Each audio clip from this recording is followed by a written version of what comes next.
j'ai envie que tu partages ton expérience sur la gestion de biens sur la location courte durée. Oui, tout à fait. Parce que tu as une grosse expérience dans le domaine. Tout d'abord, il faut vraiment sélectionner la ville parce qu'il y a différentes réglementations par rapport aux villes. Les grandes villes, style maintenant Paris, Bordeaux, Biarritz, Nice, tout ça, il y a des réglementations qui sont très strictes. Les qualités nécessaires finalement pour bien optimiser la location courte durée en fait. Alors, en un, c'est l'organisation. Organisation, Ouais. automatisation, ça c'est important. Ouais.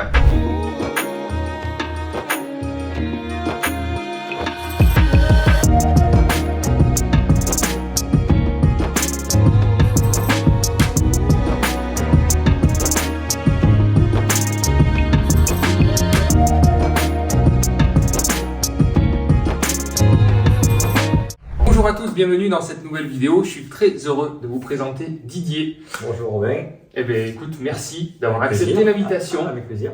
Et merci de vouloir partager ton expérience. Donc, Oui. je t'ai proposé de faire cette interview parce que tu as une belle expérience dans différents domaines. Oui. En tant qu'investisseur, marchand de biens, et d'autres activités. Oui. Tu es aussi le mari de Dominique qui gérait la cabane dans les bois que vous avez peut-être vu dernièrement sur YouTube. Ouais, tout à fait. Qui fonctionnait très bien. Oui, et qui a été vendu grâce à une vidéo YouTube. Exact. Aussi, oui, vous avez été très nombreux à m'envoyer des messages. Malheureusement, on n'en avait qu'une. T'aurais dû en faire plus. C'est ce qu'on m'a dit, mais bon. T'aurais dû en faire plus parce que le concept était super. C'est quelque chose que tu as créé il y a 10 ans. Oui, il y a une dizaine d'années. Ouais. C'était un peu précurseur finalement dans le domaine. Ouais. Et vous avez bien optimisé pour avoir un super rendement. Ouais, tout à fait. Et puis aujourd'hui, j'ai envie que tu partages ton expérience sur la gestion de biens sur la location courte durée. Oui, tout à fait. Parce que tu as une grosse expérience dans le domaine. Et c'est vrai que moi qui fais que de la location nue ou un peu de location meublée, je me dis, voilà, location courte durée, pour en avoir beaucoup, c'est compliqué, c'est énergivore, il y a une organisation à mettre en place et c'est pas forcément scalable en fait. Et tu m'as prouvé un peu le contraire finalement, grâce à ce que tu as pu créer, puisque voilà, tu as créé une société qui a géré, alors tu vas le dire exactement, avec beaucoup de lots. On gérait entre 40 et 50 biens, mais on a commencé par 5 et après on est monté, mais très rapidement, de 40 à 50, juste avant de vendre également notre activité. Donc il y a plusieurs aspects dans cette vidéo, que tu nous partages un peu ton expérience sur la location courte durée en général, voir un petit peu qu'est-ce qui fonctionne pas, toute cette expérience que tu as accumulée depuis des années, Oui. et puis pour tous ceux qui souhaitent aussi finalement créer une agence de location, de gestion, de conciergerie, savoir un petit peu comment ça se passe, comment ça se développe, puisque toi tu as créé une société que tu as revendue au bout de 5 ans, voilà, qui s'est bien revendue. Donc il y a tout un business model, il n'y a pas que la location, pas que l'exploitation, pas que le chiffre d'affaires, il y a aussi l'aspect revente, valorisation de l'entreprise. Et il y a l'aspect aussi qui est ce que l'on appelle le background, c'est-à-dire toute l'organisation pour pouvoir donner un outil qui est facilement transmissible et réutilisable. Voilà. Exactement. Parce que c'est pas le tout d'avoir 50 biens, 60 biens, 80 biens, mais il faut vraiment que la gestion soit aux petits oignons et pour que les personnes qui s'en occupent puissent le gérer facilement. Voilà. En fait, c'est comme dans n'importe quelle vente d'entreprise. Si l'homme clé de l'entreprise, finalement, est aux manettes et est indispensable au bon fonctionnement, c'est problématique au moment de la vente. C'est problématique. Alors, il peut y avoir, comme nous, on a fait une partie accompagnement pendant une durée limitée. Voilà, parce qu'il faut transmettre le savoir et puis transmettre ce que l'organisation. Mais il ne faut pas que ça soit sur une longue durée, parce que sinon, c'est pas bien. Et pour l'homme clé, celui qui transmet, et pour celui qui récupère l'entreprise. Tout à fait, exactement. Donc, on va vous expliquer tout ça dans cette vidéo. Allez, c'est parti!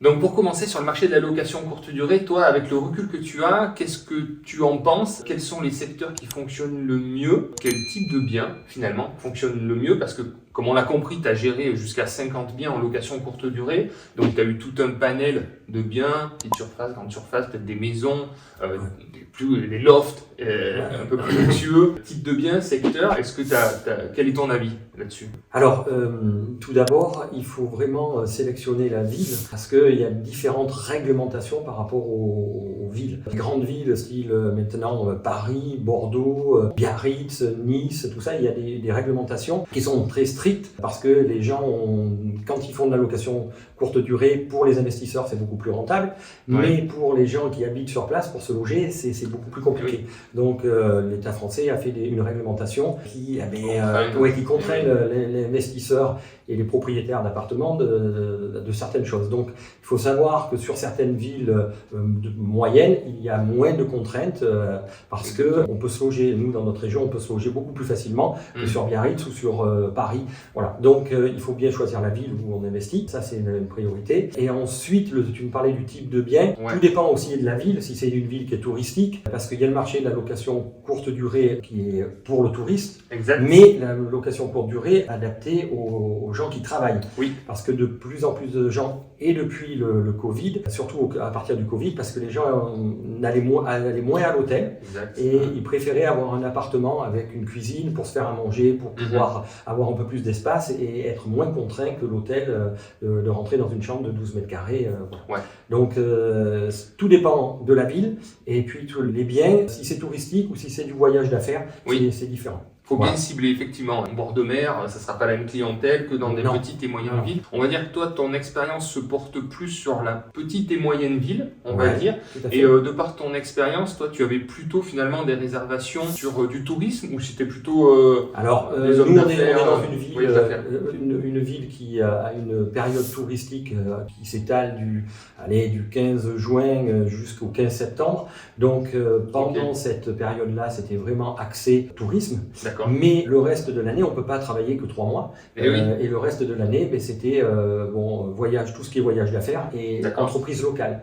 Donc il y a un gros démarchage au niveau des entreprises locales pour quand il y a des gens qui viennent pour une formation dans l'entreprise, mais ils ont besoin de se loger, donc il faut aller voir les entreprises. En fait, c'est tout un travail de commercial qui est à mettre en place pour pouvoir drainer une autre clientèle que le tourisme. Voilà. Parce que le tourisme c'est super, mais les gens ils sont là une semaine et après ça passe. Donc et puis la saison juin, septembre, c'est très court. Donc il faut vraiment, quand on est dans une ville où il y a moins de contraintes réglementaires, où il n'y a pas trop de tourisme, mais il faut avoir une démarche commerciale pour aller glaner les entreprises locales et puis savoir comment on peut faire venir de la clientèle d'affaires chez nous. D'accord, très intéressant. Ouais, effectivement. Donc ça c'est important. Voilà. Du coup, on peut se poser la question, c'est vrai que plutôt attiré pour aller dans les grandes villes où on se dit qu'il va y avoir beaucoup de flux. Moi je pense que dans certaines grandes villes maintenant il y a une offre qui est énorme et peut-être que dans des petites et moyennes villes il y a moins d'offres. Qu'est-ce qu'on peut en attendre en termes de remplissage? Quelle est ton expérience pour qu'un investissement de location courte durée soit rentable? Est-ce qu'il y a un nombre de nuits minimum? Oui, déjà tu parlais tout à l'heure quels étaient le type de biens que nous on avait sélectionnés. On avait pris des biens qui étaient très bien meublés. Voilà, il faut qu'il y ait quelque chose, un petit design. Je travaillais avec ma femme qui avait la cabane, mais qui, au niveau design et au niveau déco, tout ça, accentué là-dessus. Il fallait pas que le bien soit tout équipé. Alors j'ai rien contre la grande société suédoise, mais voilà, il fallait qu'il y ait un cachet. Alors pas forcément du luxe, parce que on peut pas louer sur nos villes à très très cher le prix de la nuitée, mais il fallait pas que ça soit non plus du bas de gamme. Voilà. Donc on avait une certaine sélection et d'ailleurs on appelait ça notre collection d'appartements parce que on voulait pas que ça soit le basique de juste une liste. Donc des appartements du studio jusqu'au T3, c'est ce qui se louait le mieux. Et après les maisons se louaient bien également parce que ça c'était beaucoup plus touristique ou alors pour des grosses entreprises qui voulaient mettre plusieurs personnes à l'intérieur. Comme le loft, tu parlais de loft, on avait des lofts. D'accord. Ça fonctionnait bien aussi en termes de tarifs. Oui, ça fonctionnait bien. Alors après, tu parles de taux de remplissage ou taux d'occupation. Nous, on avait un taux d'occupation qui avoisinait les 70%, mais au bout d'un certain temps. Un appartement, il y a toujours un délai de latence entre le moment où on le propose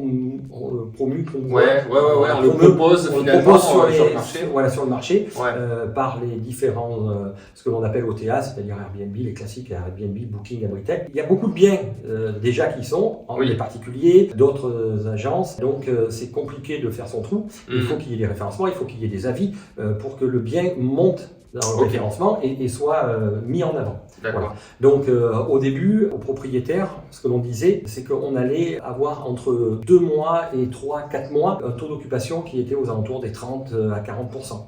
Voilà. D'accord. Et ensuite, quand on prenait la vitesse de croisière, on était à 70%. Mais avec des fluctuations. Et c'est le propre de la location courte durée, c'est des fluctuations.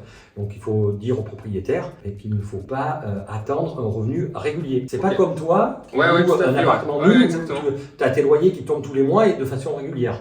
Voilà. Mais là, tu peux avoir un loyer important au mois de juillet, au mois d'août, et puis au mois de novembre ou au mois de janvier, quand il y a moins d'activité, un loyer. Donc il faut vraiment que le propriétaire en soit conscient. Oui, soit préparé à cette fluctuation. Voilà, c'est pas linéaire. Ok, très bien. Et après, en termes de population de locataires, donc toi, tu étais.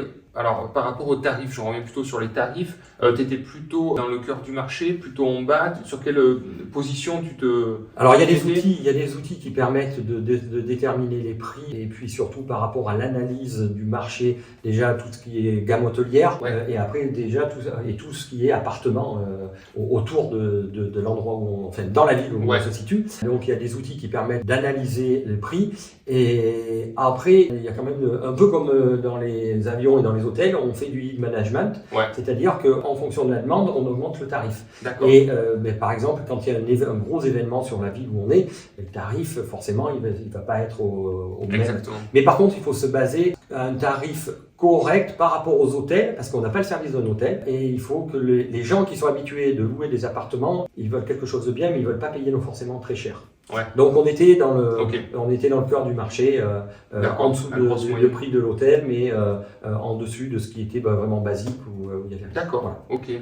Premier prix, peut-être que la population, elle est peut-être moins qualitative, peut-être avec plus de problématiques à gérer. Enfin, j'ai souvent entendu ça. Sur vraiment les premiers prix, les petits studios, comme tu dis, bas de gamme, mal meublés, on est sur 40 € la nuit ou 50 € la nuit, où on va avoir une clientèle qui va mettre des mauvais commentaires, qui va pas forcément bien entretenir le bien. Oui, ça c'est sûr. Mais après, c'est tout l'intérêt d'avoir une agence. Et alors, je voulais revenir sur aussi l'agence de location et la conciergerie. Il y a une différence, parce qu'une conciergerie, en soi, c'est le même travail. On propose les biens, on les loue, on s'occupe des clients, voilà, c'est le même travail. Par contre, c'est au niveau juridique où c'est pas la même chose. Une conciergerie n'encaisse pas les sous, n'encaisse pas l'argent directement du locataire, c'est le propriétaire qui encaisse. Et la conciergerie donne une note d'honoraire au propriétaire. Et c'est le propriétaire qui paye la conciergerie. Agence de location ou de gestion locative, il faut avoir déjà la carte de gestion, la carte immobilière de gestion. Donc là, c'est beaucoup plus compliqué à l'avoir. Soit on a de l'expérience dans l'immobilier, soit on a une équivalence. Enfin bon, voilà. Donc ça. Et il y a des assurances aussi qui sont différentes parce que là, on encaisse de l'argent pour autrui. Donc une garantie financière. Voilà, il y a une garantie financière qui est importante à avoir parce que si jamais on ne paye pas le propriétaire peut se retourner contre l'agence de gestion et faire marcher la garantie financière pour être payé.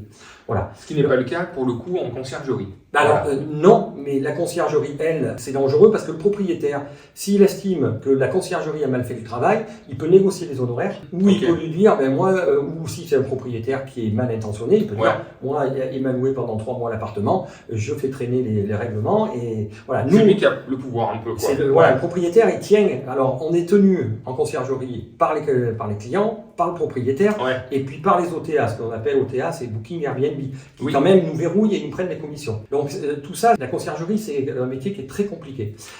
L'agence de gestion locative, c'est le même travail, mais par contre, il y a beaucoup plus de contraintes juridiques. Mais par contre, on est plus sécurisé. Parce que nous, on encaisse directement l'argent du locataire et on est payé avant que le locataire vienne dans l'appartement. On a des cautions aussi que l'on récupère. Donc comme ça, on est vraiment sécure.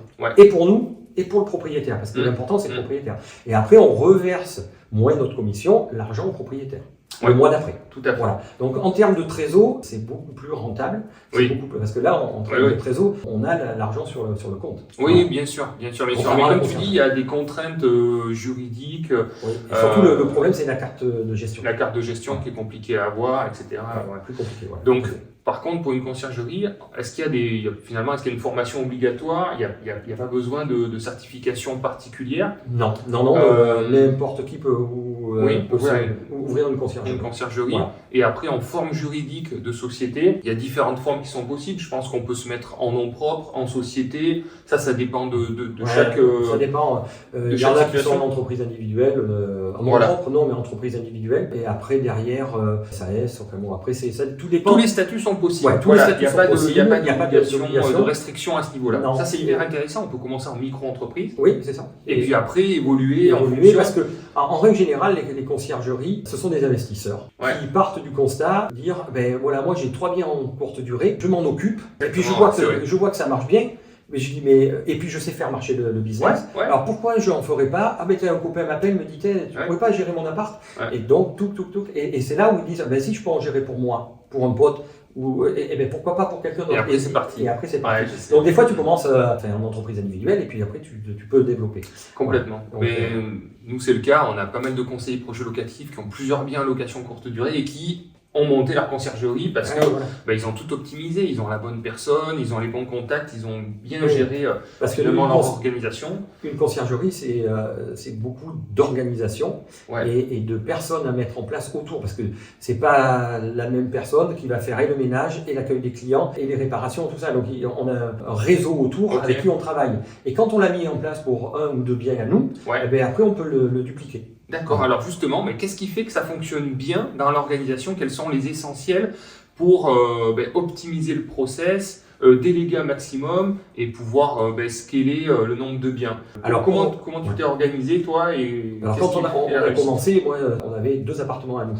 Donc on s'est dit, voilà, sur notre ville, on était précurseurs parce qu'il y avait beaucoup de biens en Airbnb, mais des particuliers qui géraient. Mais par contre, il n'y avait pas de solution. Il n'y avait pas de solution apportée aux propriétaires qui disaient, moi, il faut que j'accueille le client à 22h le soir, il faut que je m'occupe du ménage. Donc en partant de ce constat, j'ai dit, ça serait peut-être là où nous, on a 2 biens qu'on a en courte durée. Pourquoi on sait comment ça marche? Pourquoi on ne le proposerait pas? Et tu peux poser la question, qu'est-ce qui a fait que ça a marché? Qu'est-ce qu'il faut mettre en place? Qu'est-ce qu'il faut mettre en place? Et avoir, ce que je te disais, un bon réseau.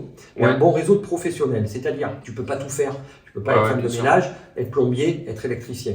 Donc, il faut s'entourer des bonnes personnes pour le ménage, pour le plombier, pour l'électricien, pour les corps de métier multiservices. Voilà. Ensuite, pour l'accueil, maintenant, on a quand même depuis le Covid. Avant, c'était moins dans nos régions. C'était moins dans l'air du temps. Mais depuis le Covid, on a fait des entrées digitalisées, automatisées. Où soit il y a des boîtes à clés avec le numéro, soit mieux encore avec le portable où on a un QR code et on clique et la serrure est connectée. Donc ça, c'est beaucoup plus facile pour faire les arrivées et pour permettre aux gens d'arriver à n'importe quelle heure. Parce que dans un hôtel, en général, on arrive à n'importe quelle heure. Dans les appartements, il fallait qu'il y ait quelqu'un qui donne la clé. Grâce à ces systèmes, grâce au système de caution qu'on a mis en place où les gens peuvent rentrer, on a la caution si jamais il y a un souci. Et on sait quand ils rentrent, plus que sur l'application, on est prévenu. Et on peut mettre également en place le fait de verrouiller l'appartement. Quand la location elle dure 5 jours, il arrive le lundi, il repart le vendredi. Le samedi matin, à 8h, il ne peut plus rentrer parce que il est bloqué avec l'application. Ça, c'est vraiment top. Donc, c'est mettre un process en place pour tout automatiser et avoir des bons professionnels. Il faut des bonnes femmes de ménage, mais ça n'exclut pas le contrôle. Parce qu'on a des fois des femmes de ménage qui passent à côté de quelque chose. Et toi, si tu as contrôlé derrière, en fait, si tu as contrôlé après leur intervention, voilà, tu sais, il y a de la poussière, le frigo n'a pas été nettoyé, tu rappelles la femme de ménage et tu leur dis d'intervenir avant que le... Donc, c'est vraiment... De temps en temps, des petits contrôles quand même pour voir un petit peu... Oui, il faut vraiment contrôler ça et puis être attentif surtout, quand tu loues un appartement en location courte durée pour une semaine avec ta femme, et d'ailleurs, je crois que tu as eu l'expérience malheureuse de arriver où c'était sale. Complètement. Voilà. C'était pas entre les photos et puis la réalité, il y a un gros écart. Et donc après, il y a tout ce qui est back-office. Et là, c'est avoir un site internet qui répertorie les biens et puis être présent sur tout le panel d'OTA, Airbnb, Booking, et puis il y en a beaucoup. Et là, c'est un logiciel que l'on a parce que pour 1 ou 2 appartements, tu peux faire toi sur ton planning en disant c'est bloqué peut-être là.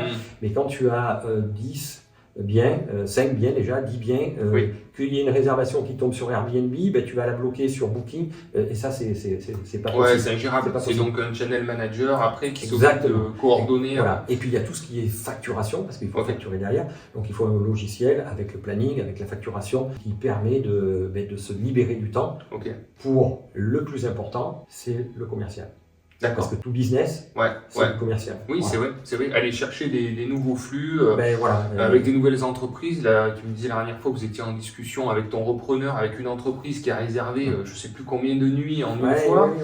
Une grosse entreprise qui est arrivée sur la région pour un gros projet d'une usine. Ouais. Et voilà, il fallait loger 50 personnes. Voilà. Excellent. Après, on a eu l'expérience d'un film qui s'est tourné aussi chez nous. Et là, on est contacté par le régisseur. Et là, ils ont des exigences énormes en disant, mais voilà, moi j'ai 100 personnes à loger, de telle date à telle date, il me faut tel appartement, voilà. Et puis là, il faut vraiment... Excellent. Donc, tout ça, c'est du commercial. C'est du commercial, voilà. C'est du marketing. Voilà, c'est vrai, exactement. Okay. Parce que le flux par les OTA arrivera de toute manière. Oui. Bon, il faut être bien référencé, il faut mettre les bons mots-clés dans les annonces, enfin, il y a plein de choses à faire.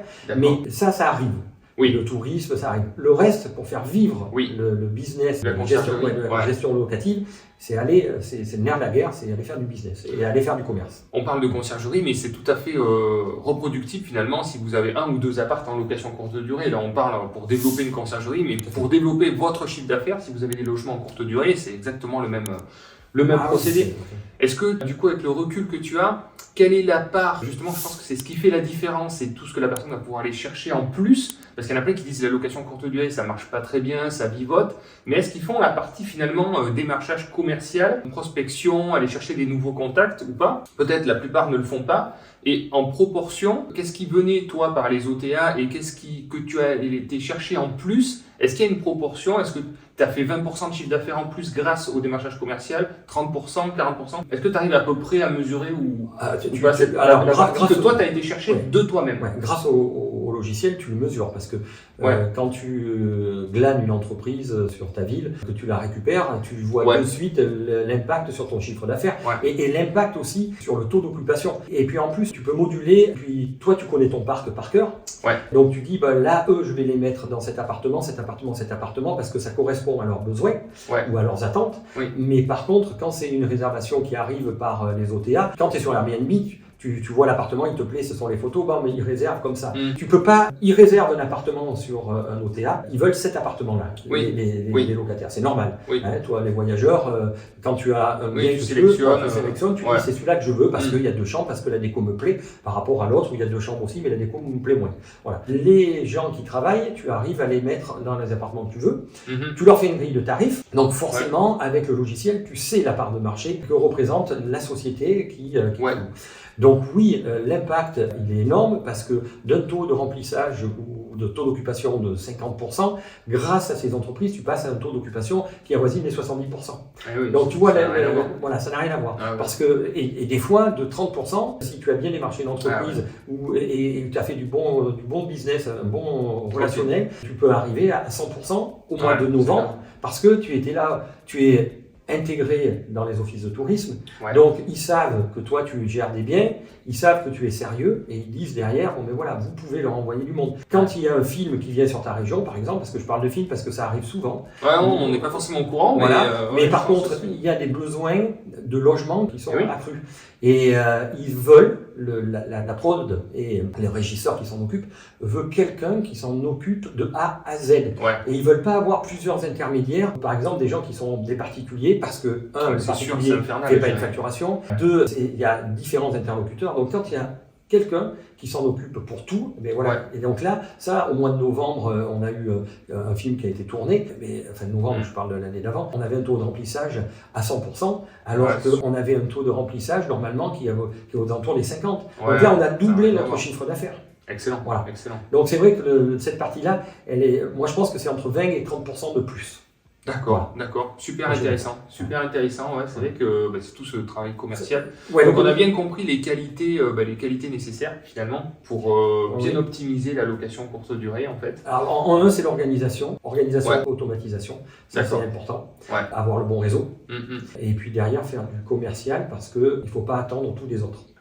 Tout à fait. Quand on a un business, il faut le faire vivre et on ne peut pas attendre. Aller chercher. On ne peut pas attendre tout de booking. Voilà. Ouais, très bien. Très bien. Après, donc du coup, en termes de prestations, donc on a compris, toi tu étais quand même sur, pas du haut de gamme, mais tu étais quand même sur un niveau assez élevé en termes de prestations. Est-ce que tu as apporté des services supplémentaires pour les locations?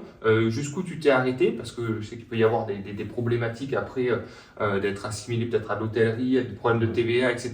Est-ce que tu peux nous expliquer un petit peu comment vous vous êtes positionné, et donc aussi également en termes de tarifs, en termes de frais pour évaluer le tarif à pratiquer dans la conciergerie, comment l'évaluer? Est-ce qu'on doit faire une étude de marché avec des concurrents ou en termes de prestations? Comment vous êtes positionné et comment l'évaluer? Alors, c'est toujours pareil, tout dépend de la ville, tout dépend le nombre de concurrents.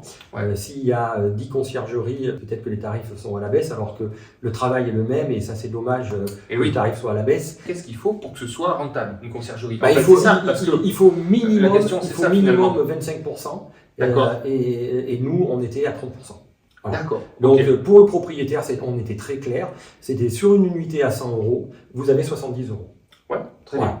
Donc le propriétaire, lui, dans son business model, il savait qu'il avait 70% de location sur 30 nuits. Si c'était à 100 €, il touchait 70 €. Il savait combien il pouvait à peu près toucher. On leur estimait le loyer mensuel, tout en leur disant qu'il y avait une fluctuation. C'est une estimation. Voilà, une estimation. Et le loyer était moins notre commission, de 30%. Voilà. D'accord. Mais après... avec tout ce que tu vas chercher en plus, finalement, c'est pareil. Toutes les conciergeries ne font pas tout ce travail de démarchage.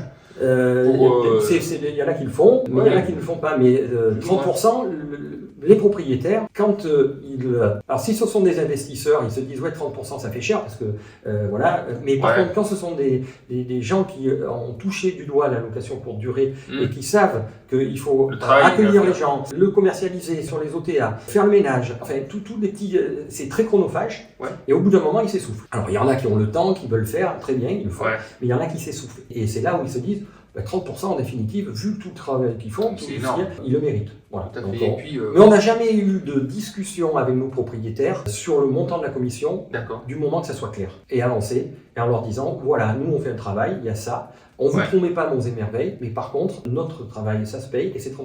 Et notre repreneur, notre repreneur a continué sur la même lancée.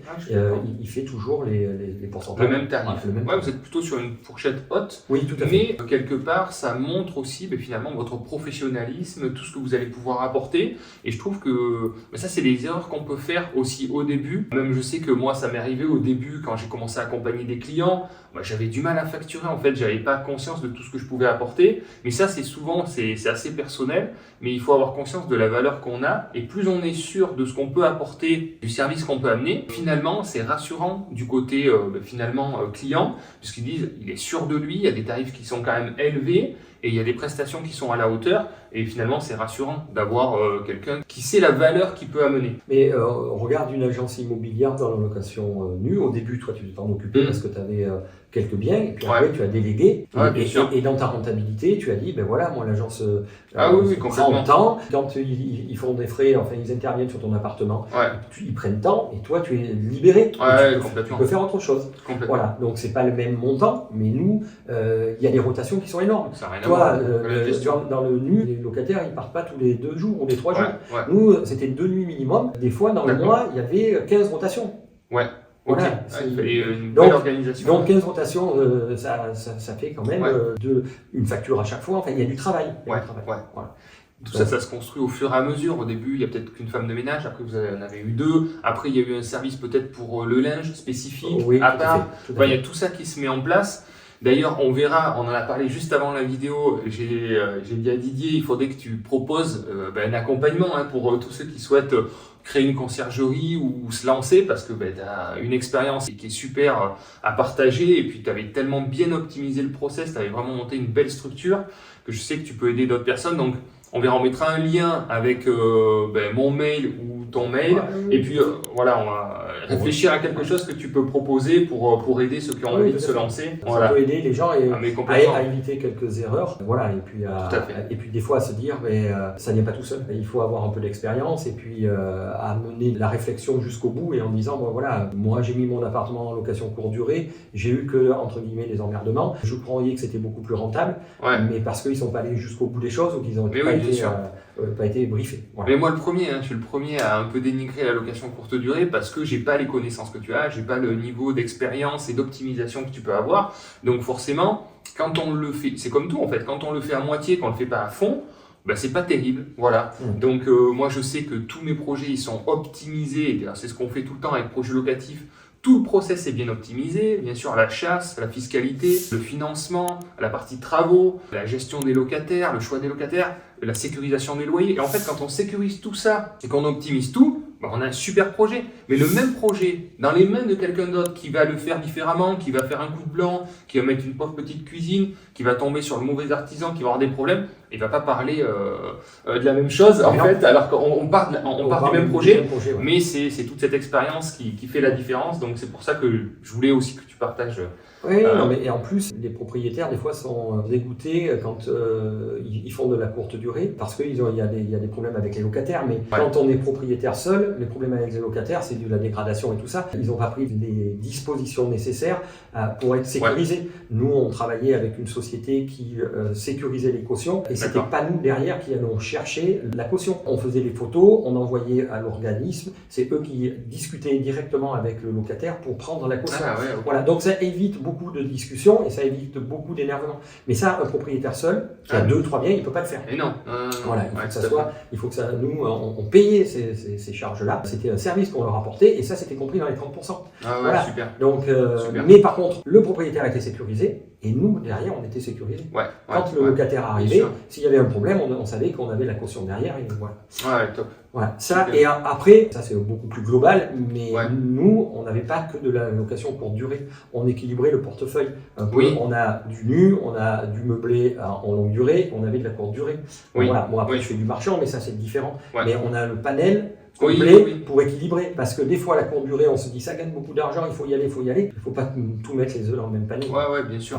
Donc, il y a des nouvelles lois, il y a de nouvelles lois. Il suffit qu'il y ait une autre pandémie. Là, tous les appartements en meublé longue durée ou en nu, les appartements, les gens continuent à y habiter. Quand c'est de la courte durée, comme on a eu le confinement, il n'y a plus personne. Ça a compliqué les choses. Et là, nous, on ne pouvait pas louer, il n'y avait plus personne qui venait, qui se déplaçait, donc le propriétaire, forcément, il a ses revenus qui baissent. Voilà. Donc c'est pour ça qu'il ne faut pas avoir tout, il faut diversifier. Mais après, ça, c'est que c'était pas mal parce que tu avais une offre aussi de location moyenne durée, donc tu ajustais les tarifs en fonction de la durée, et donc tu avais peut-être aussi des réservations un peu plus longues, sur 15 jours, un mois, des choses comme ça. Et d'ailleurs, moi, j'ai profité d'un de tes appartements, parce qu'on a fait des travaux, on a rénové toute notre maison, et à ce moment-là, on est venu habiter, je sais plus, 1 mois et demi ou 2 mois, dans un appartement, et effectivement, c'était top, quoi. Voilà, tout équipé, tout meublé, avec des réductions sur la durée. Et puis nous, c'était comme à l'hôtel, vous arrivez, vous êtes chez vous, vous n'avez plus qu'à poser les valises, les lits sont faits, il y a les serviettes, enfin bon voilà, c'était notre principe. Et oui, on fait des tarifs qui sont adaptés en fonction de la durée, et surtout pour les grosses entreprises ou les entreprises locales qui ont des fois des gens qui viennent pour 1 mois, une formation pour 2 mois, pour 6 mois. Là, on avait et là, c'est une grille on avait une grille différente, mais c'est là où c'était important d'aller faire du démarchage commercial, faire marcher son réseau, faire partie de réseau, parce que ça, alors on parle de BNI, on parle de... il y a plein de réseaux, mais tout ça fait en sorte qu'on est recommandé, parce que, oui, moi c'est vrai, le gars qui vient faire de la formation informatique pour tout mon service, il faut qu'il dorme pendant 3 semaines à l'hôtel, il n'a pas envie de dormir à l'hôtel, mais il y a un appartement qui est sympa, voilà, et donc ils viennent pendant 3 semaines dans un appartement. Donc le commercial là-dessus, c'est important. Ça joue beaucoup. Ça joue beaucoup. Du coup, est-ce que par rapport à toute cette expérience que tu as, est-ce que tu as eu vraiment des grosses galères, des trucs vraiment compliqués? Bon, j'imagine qu'il y a eu plein de problèmes à gérer, mais vraiment des grosses choses qui n'ont pas pu être solutionnées ou des trucs marquants, parce qu'il y a sûrement des personnes qui vont avoir peur de se lancer et tout ça. Avec le recul que tu as, le nombre de nuits que tu as fait, milliers, on peut dire, sûrement, de nuits, pour le coup. Oui, des problèmes, il y en a tous les jours. Voilà, faut être clair, il y en a tous les jours. Mais il y a le petit problème de l'ampoule qui est grillée ou que le frigo vient de griller ou que la plaque à induction est bloquée. Ça, Ok. Donc le premier conseil, c'est de connaître ces appartements par cœur. Qu'on en ait 1, 2, 3, 50, Ouais. il faut connaître les appartements par cœur parce qu'il y a des questions qui nous semblent simples, mais pour le locataire qui arrive, en fonction de l'âge, en fonction de la fatigue, en fonction de plein de critères, sont compliqués. Ouais. C'est-à-dire que mettre des fois une clé dans la serrure, ben, ça peut être problématique pour quelqu'un. Ça nous est arrivé, on téléphone à 22h, j'ai récupéré la clé, maintenant qu'est-ce que je fais? Donc ça c'est le petit problème, mais donc connaître les appartements par cœur, l'endroit où il y a les compteurs d'eau, l'endroit où on coupe l'arrivée d'eau, l'endroit du compteur électrique, voilà, comment marche une plaque à induction, tous ces petits problèmes, comment on la déverrouille, ça il faut le savoir, il faut avoir, donc pour ça il faut être organisé. D'accord. Parce que tout doit être répertorié, on ne peut pas se rappeler tout. Mais oui, c'est sûr, ouais, faire des photos, des petits plans pour chaque appartement, exactement. que tu peux presque envoyer au locataire si jamais il y a besoin. Il y a un livret d'accueil obligatoire avec toutes les informations dans l'appartement. Ça, c'est une obligation. Il peut être numérique, c'est beaucoup plus simple. Mais il y en a qui ne savent pas le numérique, ils arrivent, ça ne marche pas, il y a quelque chose. Donc, il faut un support papier dans l'appartement. Voilà. Être disponible. Ça, c'est réactif, disponible. Je rappelle, il n'y a pas de lumière dans l'appartement, il n'y a pas de chauffage, et ils ont loué pendant 2 jours, il faut être réactif. Donc, pour ça, avoir des bonnes personnes en place, c'est un réseau, t'emploies pas tout le monde. Tu connais ton plombier, tu connais ton électricien, tu les appelles, et un serrurier. C'est important parce que combien de fois il y a des serrures qui bloquent l'ouvrir, qui bloquent la clé qui casse, voilà. Et donc tu disais les petites galères, ça peut être ça. Mais la grosse galère, ça peut être la destruction totale de l'appartement. Et on a eu une destruction totale de l'appartement. Un propriétaire qui nous avait confié, en plus, c'était sa maison. Il était muté dans une autre ville et il a dit j'ai pas envie de m'en séparer de cette maison. C'est moi qui l'ai faite, c'est moi qui ai fait la déco. J'ai pas envie, mais par contre, je vais vous la confier. Donc il nous confie l'appartement, ça se passe bien. Et puis un jour, la femme de ménage arrive, nous appelle un dimanche matin. En disant voilà c'est catastrophique à l'intérieur, tout est cassé. Donc là il y a eu pour 22 000 € de remise en état. Bon, et grâce aux assurances, grâce à tout ce que l'on a mis en place, le propriétaire a été indemnisé au centime près. Voilà. Donc le propriétaire a refait faire les travaux et tout ça. Et malgré cette tuile, parce que c'est une grosse tuile, il nous a reconfié sa maison. D'accord. Enfin voilà, son appartement maison. Excellent. Voilà. Mais voilà, tu peux avoir de l'ampoule grillée à la personne, c'est rigolo, qui n'arrive pas à mettre la clé dans la serrure, à la galère. Alors après, ça passe par la fuite d'eau, dégâts des eaux, mais ça passe, et la grosse galère où l'appartement est ravagé. Voilà. Mais il ne faut pas avoir peur de ça quand on se lance là-dedans. Parce que soit tu fais rien, ou alors il y a toujours un risque derrière. Oui, dans tous les cas, de toute manière, quand on... Mais c'est pour ça, le fait de faire appel à une conciergerie ou à une société de gestion locative, ça rassure le propriétaire. Et nous, on est là. Et le propriétaire, on l'a appelé qu'au dernier moment. C'est pas la femme de ménage qui a appelé le propriétaire en lui disant, voilà, je comprends pas votre appartement. Non, nous, on a fait le truc, on est allé déposer plainte, on a fait ce qu'il fallait. Le propriétaire, derrière, on est intervenu auprès de Airbnb, parce que c'était une location Airbnb. On a accompagné le propriétaire. Et c'est ça, c'est l'accompagnement, t'en parlais tout à l'heure, mais l'accompagnement... jusqu'au bout. Donc il ne faut pas avoir peur de la location, il faut prendre des précautions. C'est très difficile, mais il faut prendre beaucoup de précautions et il faut être organisé. Très bien. Bon, du coup, belle expérience. Franchement, tu sais que tu as créé quelque chose qui a bien fonctionné. Et puis, et qui fonctionne encore. Et qui fonctionne encore, puisque ça a été vendu. Donc, c'est une belle expérience, un beau développement de société. Donc, c'est un copain avec qui on a investi ensemble et qui a voulu continuer. Et je suis très content parce que en plus, il développe le parc. En plus, il est plus jeune, donc il a beaucoup plus d'idées ou des idées différentes et il apporte encore plus de choses. Et donc, ça a repris une dynamique. Excellent. Excellent. C'est très bien. Alors qu'il faut le préciser, il n'est pas sur place. Il n'est pas sur place, mais il a mis en place, il a continué notre réseau. Et là, il est en train de se structurer pour avoir quelqu'un sur place en local, mais pour tout ce qui est partie commerciale. Parce que beaucoup de choses, on peut le gérer à distance, mais la partie commerciale, il faut se déplacer. Donc là, comme il a progressé dans le nombre de biens, forcément, il a plus de volume et il a besoin. Il a la possibilité de prendre quelqu'un en plus.